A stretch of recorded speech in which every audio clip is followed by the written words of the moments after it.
में आप पढ़ चुके हैं कि हमारी पृथ्वी गोलाकार नहीं है, यह उत्तर पूर्व एवं दक्षिण ध्रुवों में थोड़ी चपटी है तथा मध्य में थोड़ी क्या उभरी हुई है। क्या आप कल्पना कर सकते हैं ये कैसी दिखती है? इस संबंध में जानकारी प्राप्त करने के लिए आप अपनी कक्षा में सावधानी पूर्वक ग्लोब को देखिए।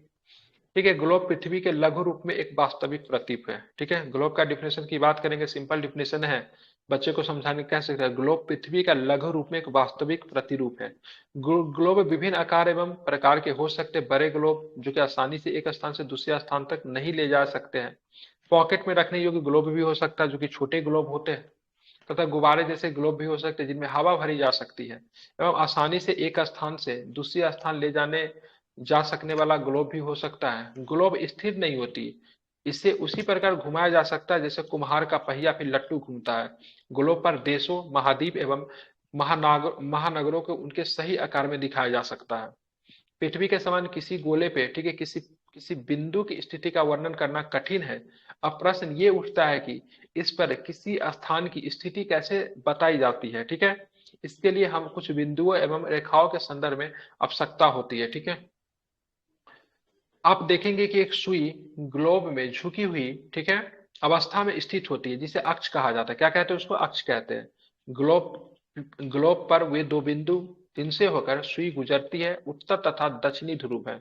ठीक है, दो ध्रुव है, उत्तर तथा दक्षिणी ध्रुव है।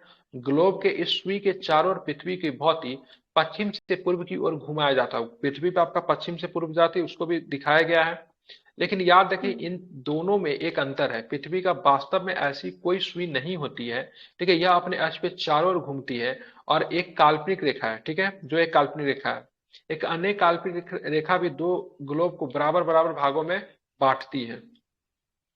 जिसे क्या बोलते हैं? जिसे विषुवत वृत्त कहा जाता है। पृथ्वी के उत्तर में स्थित आधे भाग को उत्तरी गोलार्ध तथा दक्षिण वाले आधे भाग को दक्षिणी गोलार्ध कहा जाता है। ठीक है, जैसा कि आप लोग जानते हैं ये दोनों बराबर के आधे भाग होते हैं। इस प्रकार विषुवत वृत्त पृथ्वी पर एक काल्पनिक वृत्त बनाती है। ठीक है, एवं एवं यह पृथ्वी के विभिन्न स्थानों पर स्थिति बताने का सबसे मतलब महत्वपूर्ण, ठीक है, संदर्भ बिंदु है। विषुवत वृत्त से ध्रुवों तथा स्थित सभी समानांतर समानांतर वृत्तों को अक्षांश रेखाएं कहा जाता है। अक्षांशों को अंशों में मापा जा सकता है। ठीक है, उसके विषुवत वृत्त शून्य अंश अक्षांश को दर्शाती है, क्योंकि विषुवत वृत्त से दोनों तरफ ध्रुवों के बीच दूरी पृथ्वी के चारों ओर वृत्त का एक चौथाई होता है। ठीक है, अतः इसका माप की बात करेंगे 360 डिग्री अंश होता है, मतलब 1/4 मतलब एक अंश कितना 90 डिग्री का होता है। ठीक है, इस प्रकार 90 अंश 90 अंश उत्तरी अक्षांश ध्रुव, उत्तरी अक्षांश उत्तर ध्रुव को दर्शाता है। 90 अंश दक्षिणी अक्षांश दक्षिणी ध्रुव को भी मतलब क्या करता है? दर्शाता है। ठीक है, इस प्रकार विषुवत वृत्त के उत्तर की सभी समानांतर रेखाओं को, ठीक है, उत्तरी अक्षांश कहा जाता है एवं विषुवत वृत्त के दक्षिण में सभी, ठीक है, समांतर रेखाओं को दक्षिणी अक्षांश कहा जाता है। ठीक है, ध्यान रखेंगे। इसीलिए प्रत्येक अक्षांश के मान के साथ उसकी उसकी दिशा यानी उत्तर या दक्षिण को भी लिखा जाता है। सामान्यतः इसे उत्तर या दक्षिण द अक्षर से मतलब व्यक्त किया जाता है। उदाहरण के लिए महाराष्ट्र में चंद्रपुर एवं ब्राजील, दक्षिण अमेरिका में, ठीक है, बोलो होरिजेंटो दोनों एक ही अक्षांश, ठीक है, 20 डिग्री अंश पर स्थित है। लेकिन चंद्रपुर विषुवत वृत्त के, ठीक है, 20 अंश उत्तर से एक बेलो होरिजेंटो विषुवत वृत्त के 20 अंश दक्षिण में स्थित है। इसीलिए हम कहते हैं कि चंद्रपुर 20 डिग्री उत्तरी अक्षांश पे तथा बोलो होरिजेंटो 20 डिग्री दक्षिणी अक्षांश पे स्थित है। चित्र 2.2 से स्पष्ट है कि जैसे जैसे हम विषुवत वृत्त से, यहाँ पे ये प्रश्न यहाँ पे पूछ देता है, हम विषुवत वृत्त से दूर जाते हैं तो अक्षांशों का आकार घटता है कि बढ़ता है? तो अगर हम विषुवत वृत्त से अगर दूर जाते हैं तो अक्षांशों का आकार मतलब क्या है? घटेगा। ठीक है, ध्यान रखिएगा। ये प्रश्न यहाँ से पूछ देता है, अगर विषुवत वृत्त से अगर हम दूर जाएंगे तो अक्षांशों का आकार क्या होगा? घटेगा। ठीक है, ध्यान रखेंगे। अब यहाँ पे बात करेंगे क्या था? विषुवत वृत्त की बात करें 0 डिग्री, उत्तर ध्रुव की बात करें 90 डिग्री उत्तरी तथा दक्षिणी ध्रुव की बात करें 90 डिग्री दक्षिणी की स्थिति। चार महत्वपूर्ण अक्षांश समानांतर रेखाएं और भी है। कौन कौन है? तो यहाँ पे देख लीजिए, यहाँ पे दिया हुआ है। उत्तरी गोलार्ध में कर्क रेखा कितना होता है? तो 23.5 डिग्री उत्तरी होता है। दक्षिणी गोलार्ध में मकर रेखा की बात करेंगे तो 23.5 डिग्री दक्षिणी होता है। वही विषुवत वृत्त की बात करेंगे तो 66.5 डिग्री उत्तर में उत्तरी ध्रुव वृत्त कहते हैं। अब विषुवत रेखा की बात करेंगे तो 66.5 डिग्री दक्षिणी में दक्षिणी ध्रुव होता है। ठीक है, तो उत्तर में उत्तरी वृत्त होगा 66.5 डिग्री विषुवत में, ठीक है। विषुवत रेखा के बाद 86.5 डिग्री दक्षिण में दक्षिण ध्रुव होगा। उसी तरह उत्तरी गोलार्ध में कर्क रेखा की बात करें 23.5 डिग्री उत्तरी हो जाएगा, और दक्षिण गोलार्ध में मकर की बात करें 23.5 डिग्री, ठीक है, दक्षिण में होगा। ठीक है, आज पढ़ा दे रहा हूँ, कल से रोज पीडीएफ डाल देंगे, आप इसको पढ़ कर आइएगा, हम एमसीक्यू क्वेश्चन आपका करवा दिया करेंगे। ठीक है, पृथ्वी के साथ कटिबंध की बात करेंगे। ठीक है, कर्क रेखा में मकर रेखा के बीच सभी अक्षांशों में सूर्य वर्ष में एक बार दोपहर में सिर के ठीक ऊपर होता है। ठीक है, ध्यान रखेंगे, सूर्य वर्ष में ध्यान में रखेंगे तो हमेशा क्या होता है, एक बार कम से कम सूर्य एक बार दोपहर में सिर के ठीक ऊपर जरूर होता है। हमारे यहाँ 12 बजे का समय देखिएगा, सूर्य क्या होगा, हमारे सर के डायरेक्ट ऊपर होता है। इसीलिए इस क्षेत्र में सबसे अधिक उष्मा प्राप्त होती है और इसे उष्ण कटिबंध कहते हैं। क्या बोलते हैं, उष्ण कटिबंध कहते हैं, क्योंकि सबसे अधिक उष्मा मतलब क्या होती है, प्राप्त होती है। ठीक है, ध्यान में कहाँ पे, तो कर्क रेखा में मकर रेखा के बीच सभी अक्षांशों पे सूर्य वर्ष में देखेंगे तो एक बार दोपहर में सिर के ठीक ऊपर होगा, इसलिए इस क्षेत्र में सबसे अधिक उष्मा प्राप्त होती है, इसे क्या उष्ण कटिबंध कहते हैं। कर्क रेखा तथा मकर रेखा के बाद किसी भी अक्षांश पर दोपहर का सूर्य कभी भी सिर के ऊपर नहीं होता है। तो कर्क रेखा तथा मकर रेखा के बाद किसी भी अक्षांश पे दोपहर का सूर्य कभी भी सिर के ऊपर नहीं होता।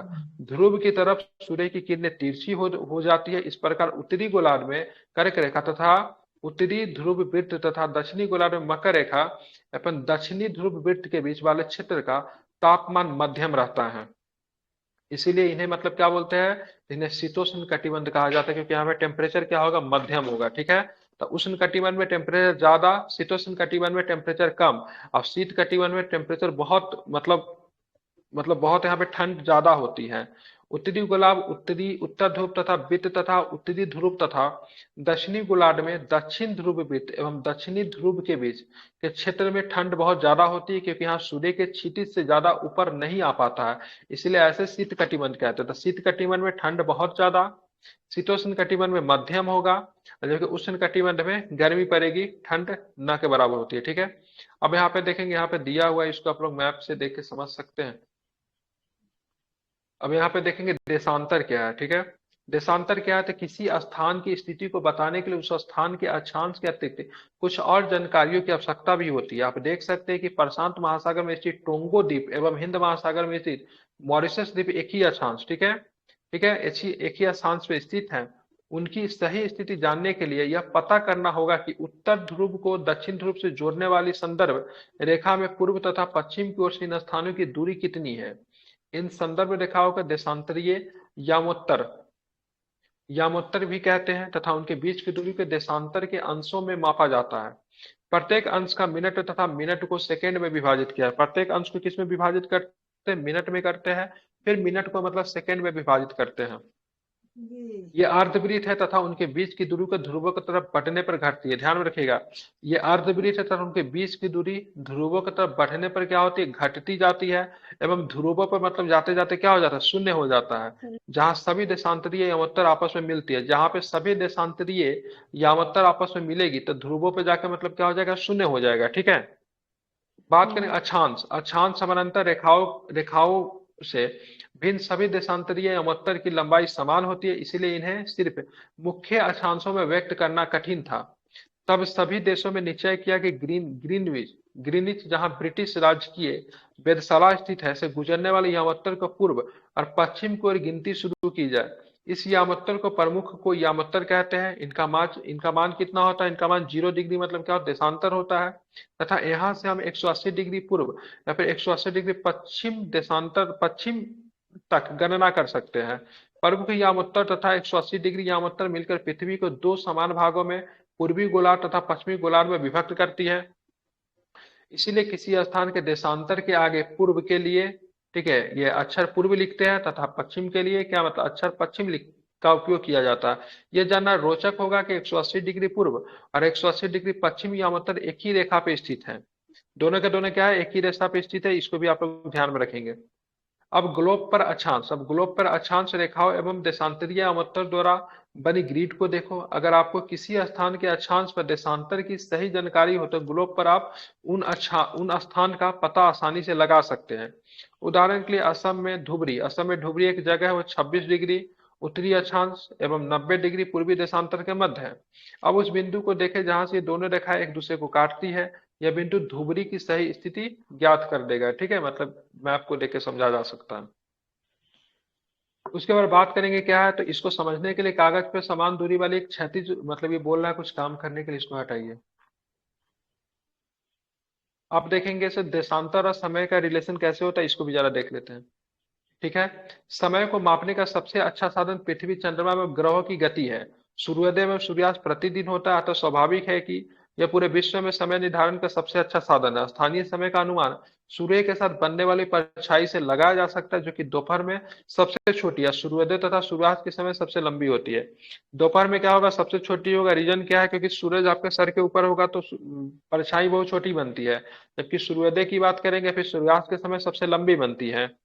ग्रीन बीच पर, ठीक है, ग्रीन बीच पर स्थित प्रमुख यामोत्तर पर सूर्य जिस समय आकाश के सबसे ऊंचे बिंदु पर होगा, उस समय यामोत्तर पर स्थित सभी स्थानों पर मतलब क्या होगी, दोपहर होगी। चूंकि पृथ्वी पश्चिम से पूर्व की ओर चक्कर लगाती है, जैसे कि पता है पृथ्वी मतलब कैसे जाती है, पृथ्वी पश्चिम से पूर्व की ओर चक्कर लगाती है, अतः वे स्थान जो ग्रीन बीच के पूरब में, वहां उनका समय ग्रीन बीच समय से आगे होगा।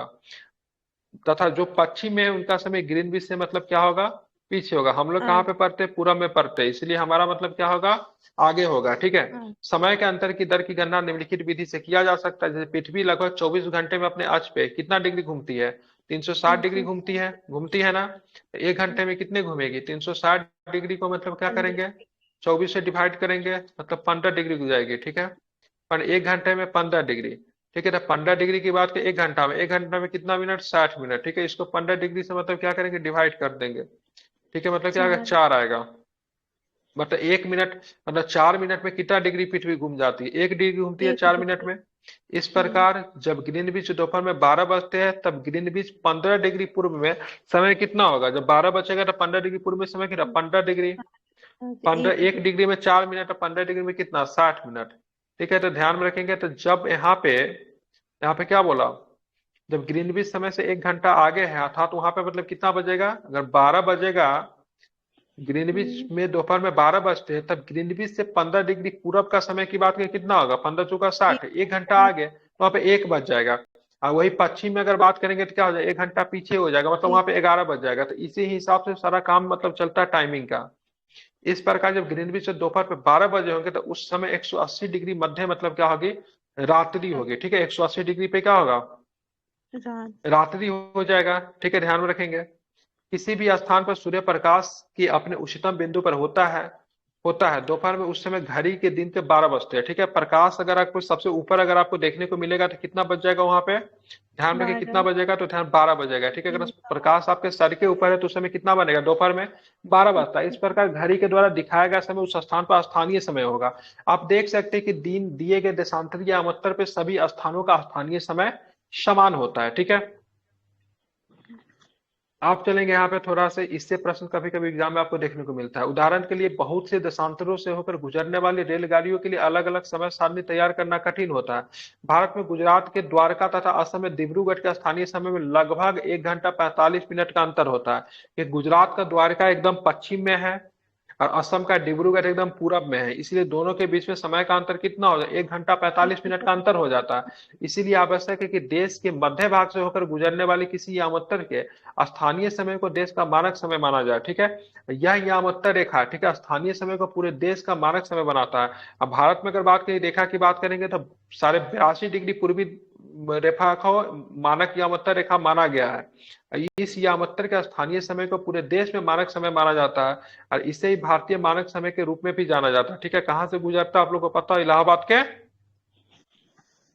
नैनी। कहाँ से, नैनी से, या फिर और भी क्या बोलते हैं उसको, क्या सब जगह, एक और भी तो कोई जगह लेता है कभी कभी आंसर में। एक नैनी लेता है, एक और मिर्जापुर लेता है। मिर्जापुर मिर्जापुर। भी लेता है। ठीक है, बिल्कुल। कबीर भोपाल के निकट एक छोटे से नगर में रहता है। वो अपने मित्र आलोक से कहता है कि वे लोग आज रात्रि में नहीं सो पाएंगे। भारत में इंग्लैंड के बीच एक मैच लंदन में 2 बजे अपराह्न में शुरू होगा। भारत अर्थात भारत के समय अनुसार मैच रात्रि के 7:30 बजे शुरू होगा। ठीक है, ध्यान में रखेंगे। देर रात्रि में समाप्त होगा। आप क्या जानते हैं कि भारत में इंग्लैंड के बीच का समय का क्या अंतर है, तो जाहिर 5.5 घंटा का अंतर है ना हमारे बीच में। भारत के अच्छा। ग्रीनविच की बात करेंगे 82.5 डिग्री पूर्वी देशांतर में, जहां यहाँ का समय ग्रीनविच समय से 5.5 घंटा आगे है। एक। इसलिए जब लंदन में दोपहर का 2 बजेगा, तो हमारे यहाँ मैच की बात करें कितना होगा, 7:30 बजे साढ़े। होंगे। कुछ देशों में देशांतरीय विस्तार अधिक होता है जिसके कारण वहां एक से अधिक मानक समय अपनाएगा। उदाहरण के लिए रूस में कितना 11 है। 11 रूस में कितना 11 है, ठीक है। पृथ्वी को 1 घंटे वाले, ठीक है, 24 समय क्षेत्रों में बांटा गया। इस प्रकार प्रत्येक समय क्षेत्र को 15 डिग्री देशांतर तक को मतलब घेरा रहता है। रूस में जानते हैं 11 है। फ्रांस में कितना, फ्रांस में 17 फ्रांस में कितना है? फ्रांस में रूस से ज्यादा है सर, फ्रांस में 12 है, ठीक है। फ्रांस में टाइम जोन चेक कीजिए तो कितना है सर, फ्रांस में 12 है, रूस में 11 है। फ्रांस में टाइम जोन कितना है एक बार चेक कर लीजिए, ठीक है। ध्यान रखें, तो यही सारे के सारे प्रश्न थे, ठीक है। अब इसको ऑब्जेक्टिव क्वेश्चन में करवा देता हूँ। फ्रांस में टाइम जोन कितना है, मिला? How many time zone in France, देवी और सजनों?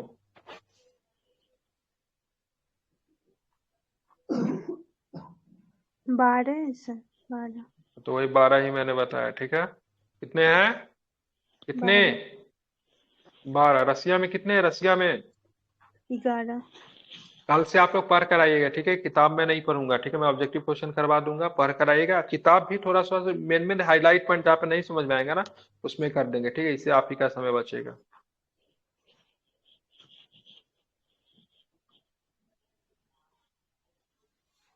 चलिए अब आते हैं क्वेश्चन पे। कहाँ पहुंच गए हम लोग? यही ना दूसरा चैप्टर। सभी लोग जवाब देंगे, ठीक है। जितना अच्छा से कहानी सुने हैं उतना अच्छा से आवाज भी आना चाहिए, नहीं तो फोन खराब हो जाएगा आपका। फिर ठंडा में फोन खराब होने में बहुत दिक्कत होती है। पहला क्वेश्चन क्या है, सुनिए। विषुवत के संदर्भ में नीचे दिए गए कथनों पर आपको विचार करना। विषुवत 0 डिग्री अक्षांश को प्रदर्शित करता है। विषुवत से ध्रुवों को जाने पर अक्षांशों का आकार घटता है। विषुवत से उत्तर या दक्षिण की कोणीय दूरी माप को देशांतर कहता है। बताइए कौन सा सही है? 1 2 सही है, केवल 1 और 3 2 सही है, सही 2 3 सही है, है। या फिर सारे के सारे सही? 1 और 2 क्या आपके सही दो है? विषुवत 0 डिग्री अक्षांश को प्रदर्शित करता है, सही है, कोई दिक्कत नहीं। पढ़े थे हम लोग, पढ़े थे ना। हाँ विषुवत से ध्रुवीय को जाने पर अक्षांशों का आकार क्या होता है, घटता है, बोले थे याद कर लेने के लिए, ठीक है। अब विषुवत से उत्तर या दक्षिण की कोणीय दूरी की माप को देशांतर कहते हैं, गलत है, ठीक है। इसमें देखेंगे तो 1 और 2 क्या है, सही है। विषुवत से उत्तर या दक्षिण की कोणीय दूरी को, ठीक है, माप को अक्षांश कहते हैं, इसलिए विषुवत से दोनों ध्रुवीय को अंशों पे मापा जाता है। विषुवत से ध्रुव तक, ठीक है, सभी समांतर वृत्तों को अक्षांश वृत्त कहा जाता है। विषुवत वृत्त एक काल्पनिक वृत्त है जो कि पृथ्वी की 2 बराबर भागों में बांटता है, ठीक है। ध्यान में, इसको क्या बोलते हैं, इनको क्या बोलते हैं, इनको अक्षांश वृत्त कहते हैं। यहाँ पे क्या दे दिया, यहाँ पे मतलब देशांतर दे वहां दिया, पे ठीक है। तो इसीलिए क्या हो जाएगा, गलत हो जाएगा, ठीक है। अब विषुवत से ध्रुवीय पर जाने पर अक्षांशों का आकार मतलब क्या होता है, घटता है कि बढ़ता है, तो क्या बताएंगे, घटता है। घटता। अब यहाँ पे मिला है, कर्क रेखा को क्या बताएंगे, ठीक है, 23.5 डिग्री उत्तर या फिर 23.5 दक्षिण। उत्तर, 23 उत्तर ध्रुव वृत्त की बात करें कितना हो जाएगा? सर मकर रेखा में दक्षिण होगा और कर्क रेखा में उत्तर होगा। बताइए क्या होगा इसका आंसर? कर्क रेखा का क्या होगा? 23.5 डिग्री उत्तर, दूसरा नंबर 23 डिग्री रेखा 3 नंबर 3 नंबर 86.5 डिग्री उत्तर। 6.5 ठीक है, बहुत सुंदर, वेरी गुड, ठीक है। देखिए उत्तरी गोलार्ध पे कर्क रेखा के बाद 23.5 डिग्री उत्तर हो जाएगा। दक्षिणी गोलार्ध में मकर रेखा के बाद 23.5 डिग्री दक्षिण हो जाएगा। दक्षिणी ध्रुव में बात करेंगे तो 66.5 डिग्री उत्तर से उत्तर ध्रुव वृत्त तक बात करें, आर्कटिक वृत्त इसको कहते हैं, ठीक है। अब विषुवत वृत्त के 66.5 डिग्री दक्षिण से दक्षिणी ध्रुव तक अंटार्कटिक वृत्त भी कहते हैं। अंटार्कटिक वृत्त। आप चलेंगे दक्षिण वाला को अंटार्कटिक, ठीक है, और उत्तर वाला को आर्कटिक भी कहते हैं, ठीक है। नीचे देगा युग में से कौन सा सुमेलित नहीं है? कर्क रेखा में मकर रेखा के बीच क्षेत्र शीत कटिबंध है, तो गलत है। कर्क रेखा में विषुवत बीच के बीच का क्षेत्र को शीतोष्ण कटिबंध है, ये भी गलत है। दक्षिण ध्रुव की बात करेंगे, दक्षिण ध्रुव वृत्त तथा दक्षिण ध्रुव के बीच का क्षेत्र उष्ण कटिबंध, ये भी गलत है। सारा का सारा क्या है, ऑल स्टेटमेंट गलत। क्यों गलत है? कर्क रेखा एवं मकर रेखा के बीच में आपको क्या मिलेगा, तो इसमें आपको मिलेगा उष्ण कटिबंध मिलेगा। कर्क रेखा में विषुवत के बीच आपको क्या मिलेगा, उष्ण कटिबंध, ठीक है। यहाँ पे आपको क्या मिलेगा, तो ध्यान रखेंगे, यहाँ पे आपको मिलेगा क्या मिलेगा, कर्क रेखा विषुवत के बीच में क्या मिलेगा, कटिबंध सर। यहाँ पे मतलब आपको मिलता है, क्या बोलते हैं उसको, ये तो उष्ण हो गया। कटिबंध। हाँ ठीक है, ठीक ठीक ठीक ठीक है, चलिए इसका सोल्यूशन देखते हैं। ठीक है, कर्क रेखा मकर रेखा के बीच सभी अक्षांशों पर सूर्य वर्ष में एक बार दोपहर में सिर ठीक के ऊपर होता है, इसलिए इस क्षेत्र में मतलब बात करेंगे आपको उष्ण कटिबंध मिलता है। कहाँ पे? कर्क एवं मकर रेखा के बीच में आपको क्या मिलेगा? उष्ण कटिबंध। ध्रुव की तरफ सूर्य की किरणें तिरछी होती है, इस प्रकार उत्तरी गोलार्ध एवं कर्क रेखा एवं उत्तर ध्रुव वृत्त तथा दक्षिण गोलार्ध में मकर रेखा तथा दक्षिण ध्रुव वृत्त के नीचे वाले क्षेत्र में तापमान मध्यम रहता है, इसीलिए यहाँ पे शीतोष्ण कटिबंध बोलते हैं। शीतोष्ण कटिबंध में तापमान क्या होगा? मध्यम होगा। और उत्तरी गोलार्ध में उत्तर ध्रुव एवं उत्तरी ध्रुव तथा दक्षिणी गोलार्ध में दक्षिण ध्रुव वृत्त तथा दक्षिणी ध्रुव के बीच क्षेत्र में बहुत अधिक ठंड पड़ती है, क्योंकि यहाँ सूर्य के क्षितिज से ज्यादा ऊपर नहीं आ पाता, इसीलिए क्या बोलते हैं इसको? शीत कटिबंध बोलते हैं। क्या बोलते हैं इनको? शीत कटिबंध कहते हैं। ठीक है, ध्यान में रखना है। अब आगे चलेंगे। विश्व स्टेटमेंट है, ठीक है। विश्वत वृत्त से ध्रुवों तक स्थित सभी समांतर वृत्तों को अक्षांश वृत्त कहते हैं, और सभी अक्षांश रेखाओं को आकार एक समान होता है। तो क्या होता है?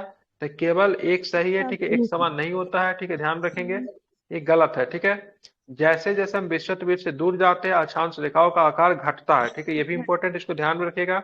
इस प्रकार विश्वत वृत्त के उत्तर की सभी समांतर रेखाओं के उत्तरी अक्षांश कहा जाता है तथा विश्वत वृत्त के दक्षिण की सभी समांतर रेखाओं को दक्षिणी अक्षांश कहा जाता है। ठीक है, उल्लेखनीय कि अक्षांशों को अंशों में मापा जाता है तथा दो अक्षांश रेखाओं के बीच की दूरी लगभग कितनी होती है?